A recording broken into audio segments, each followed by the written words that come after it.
வணக்கங்க. நம்ம இப்போ மேட்டுப்பாளையம் வனபத்திரகாளி கோயிலுக்கு வந்திருக்கோம். இங்கே ரொம்ப சிறப்பான வழிபாடுகள் நிறையா இருக்குங்க. உங்களுக்கு இது தகவலை கொஞ்சம் சொல்லணும்னு தோணுச்சு, சொல்கிறேன்.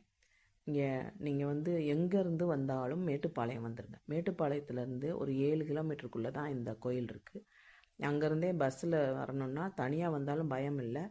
நீங்கள் அங்கேருந்து டவுன் பஸ் இருக்குது, ஏறி வந்துக்கலாம். கோயிலுக்குள்ளே வந்து இறக்கிடுவாங்க. கோயிலுக்குள்ளே வந்தோடனே அம்மனுக்கு இடது சைடில் உள்ள பவானி ஆற்றங்கரையில் நீங்கள் கால் அலம்பிட்டு விநாயகரை வணங்கிட்டு அப்படியே உள்ள கோயிலுக்குள்ளே வரலாம்.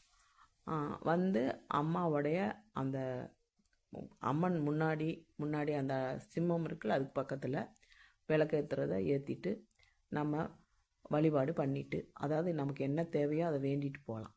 வேண்டுனது கண்டிப்பாக சிறப்பாக நடக்குது. அது சத்தியமான உண்மை. நாங்கள் அனுபவபூர்வமாக கேட்டதெல்லாம் கொடுக்கக்கூடிய வனபத்திரகாளி என்னமோ காளினா பயங்கரம் இல்லை. அவள் அவ்வளோ அன்பு அரவணைப்பாக நம்மளை பார்த்துக்கிறான். அவ்வளோ ஒரு குழந்த மாதிரி என் கண்ணுக்கு தெரிஞ்சா என்னை அவள் குழந்தையாக ஏற்றுக்கிட்டான்னு நான் நம்புகிறேன்.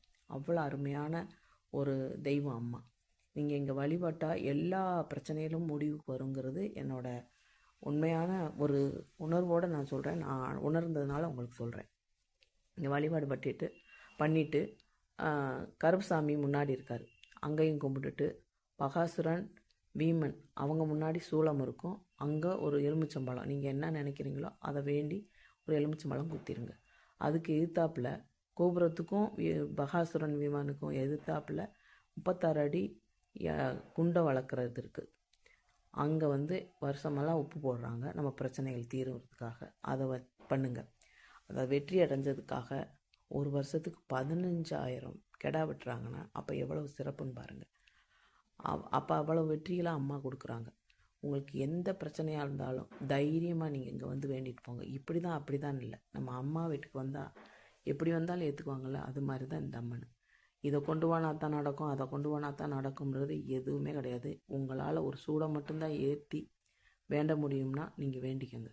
நான் இந்த கோயிலுக்கு வரும்போது சூடம் கூட வாங்குறதுக்கு முடியாமல் தான் வந்துட்டு போனேன். நான் இன்றைக்கி ஏதோ சாப்பாட்டுக்கு பிரச்சனை இல்லாமல் ஓடிக்கிட்டு இருக்கோன்னு வச்சுக்கோங்க.